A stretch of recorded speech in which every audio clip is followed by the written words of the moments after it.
Hey, good morning, dear students. Here's a correction of the full term test number one, and I'm going to read the text for you, but you've got some explanations for the highlighted words and just consolidation, okay? So let's begin. In my pursuit of success, I experienced disappointment and humiliation.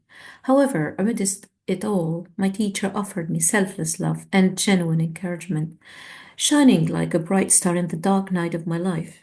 He was different, with a plain and generous appearance that exuded a confident scholar's image.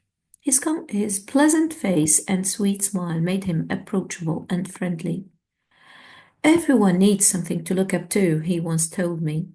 I used to keep my head down, only looking at the little stones beneath my teeth, timid, restless, ignoring those around me, and never imagining or hoping for the future. But my teacher's sharp eyes could always detect my problems, and he began to care for me and guide me.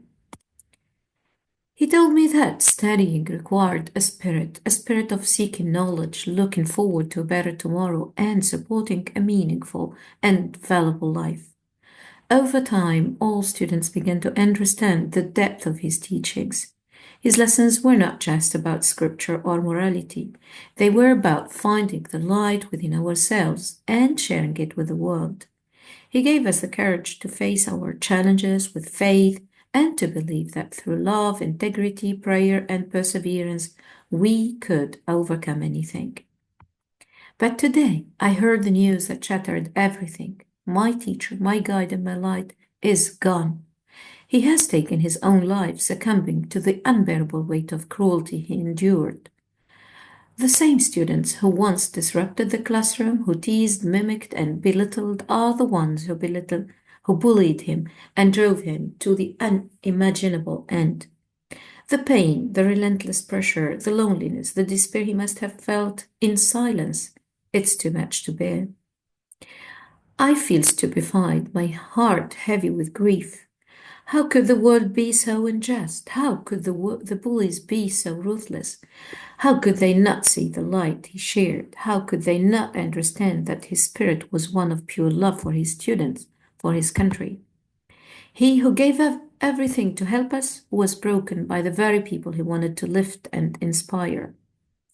Now, I find myself staring at the stones beneath my feet once more, but this time they feel different. They are no longer just stones, they are a symbol of shame, guilt, and failure. To understand that even the strongest people can crumble under the weight of bullying once left alone.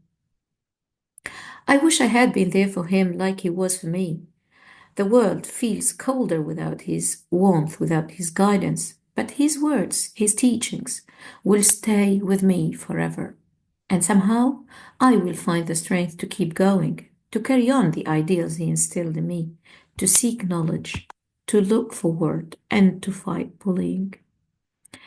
Of course, as you must have understood, this text is a tribute to Mr. Father Jaluli. May his soul rest in peace. He's our religious teacher who committed suicide after being bullied from his own students. It's so bitter to know this. Story, but still, I hope you learn that we can always, fight bullying by, asking help maybe, or I mean, never surrendering and, committing suicide. Right, these are the comprehension questions. So, the first question is complete with one word from paragraph one. In times of deception and humiliation, the narrator teaches unconditional love and genuine support. Genuine, as you must, have read, it means real.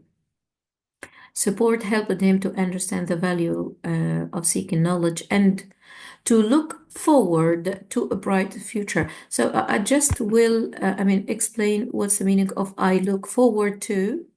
Okay, so look forward to means simply, hope or have a strong desire for.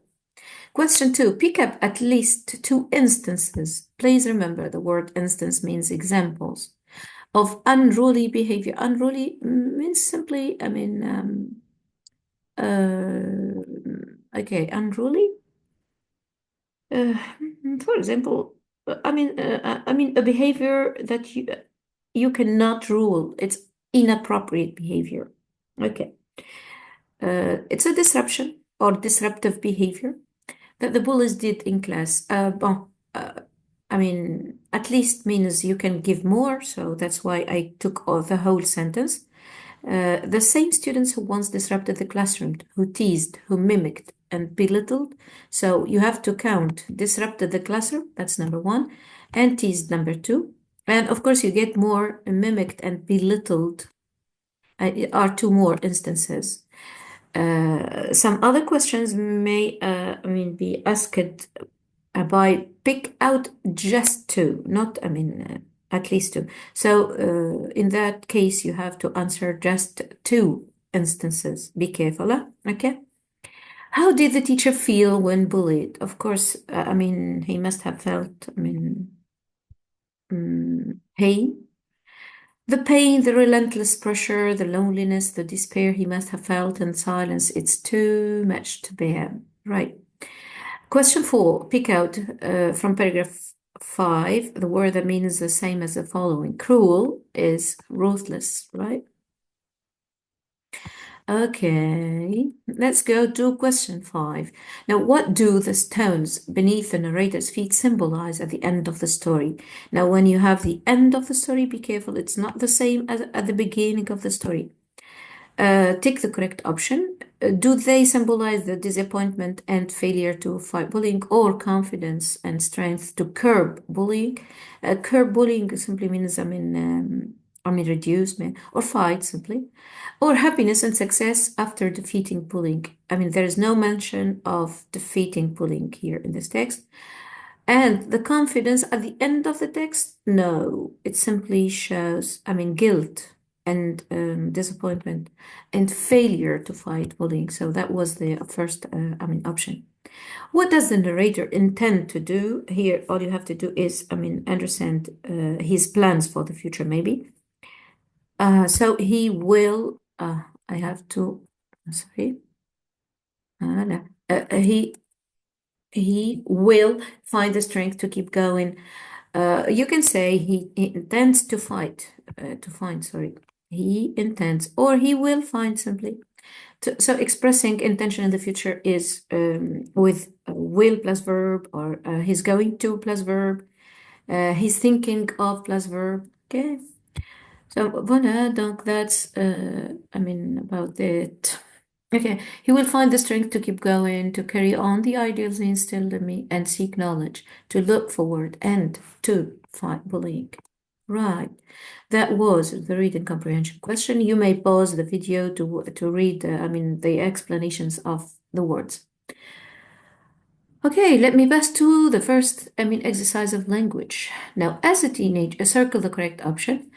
As a teenager, managing my money successfully was a skill I learned through discipline and clear goals. I started by keeping track.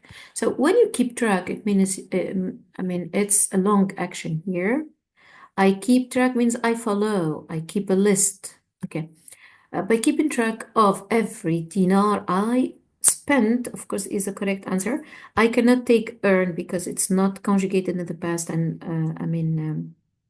the context I learned here is the past. And the context is successfully means positive. So I did not waste my money. So it's how I spent my money, which helped me understand where my money was going. The answer is was going because, it took a long time to keep track. So that's why we say where my money was going and identify unnecessary experiences. Now, three linkers here, you have to be careful. Where which one to put. But I think it's very easy here to identify the linker.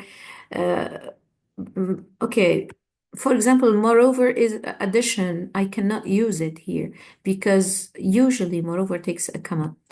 And although here is a contrast, linker of contrast, which is not the case here. So when I read, whenever I receive it, pocket money, I made a habit of saving a portion before spending anything. That makes sense, okay?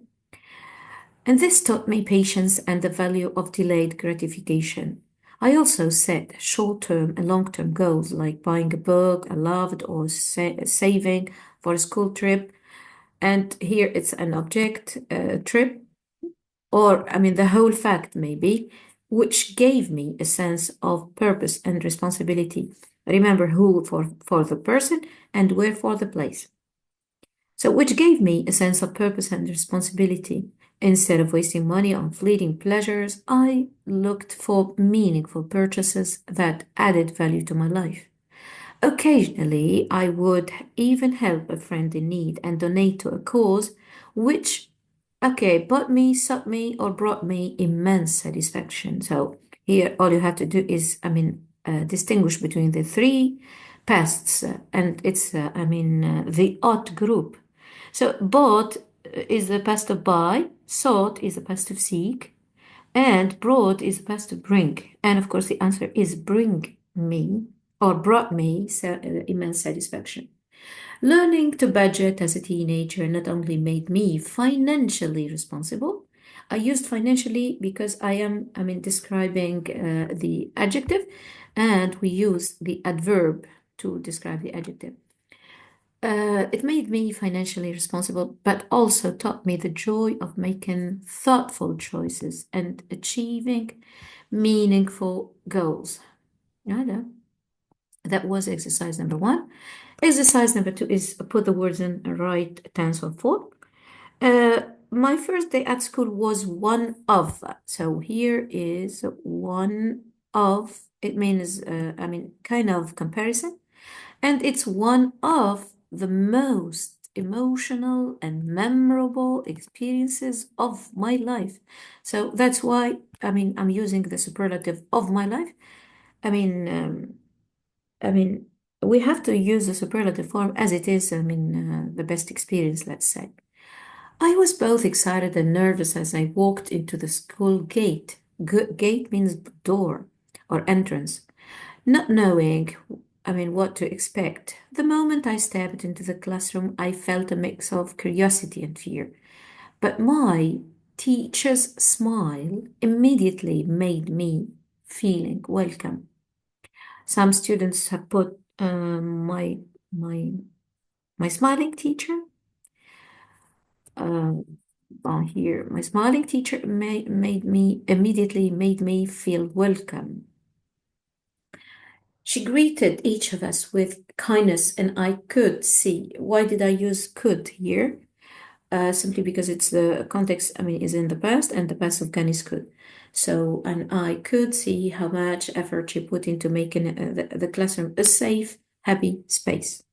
The other students were friendly, and soon we started talking and laughing, which eased my nerves. I remember the first activity we did, a simple game where we introduced ourselves. So here is a reflexive pronoun, ourselves, and it refers back to the we here.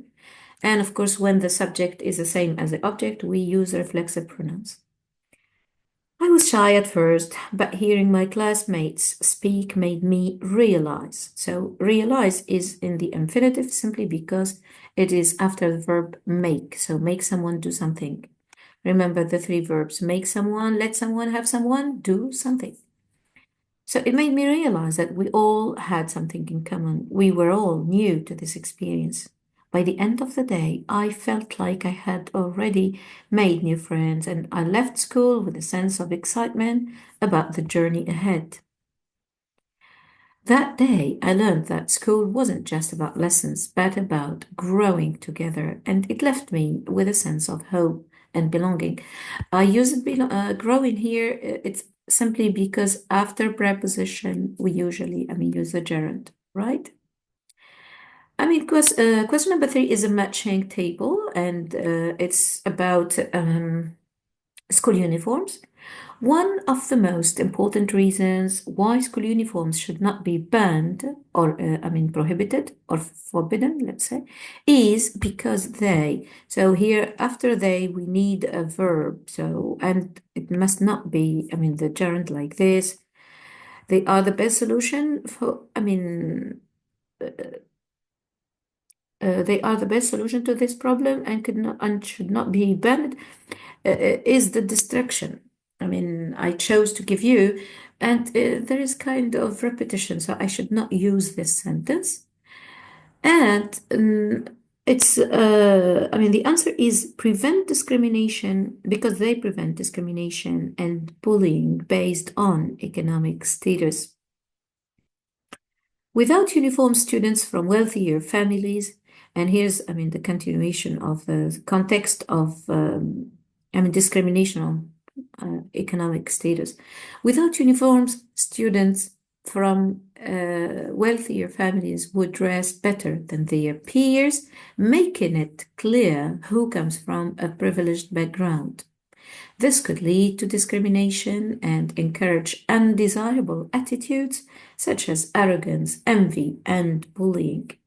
In addition to this, school uniforms help schools avoid the problem of inappropriate dressing, as modern fashion includes clothing that is revealing and unsuitable for a school environment.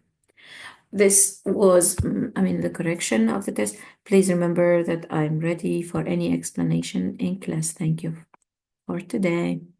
Okay. I will try to correct the writing, I mean, soon.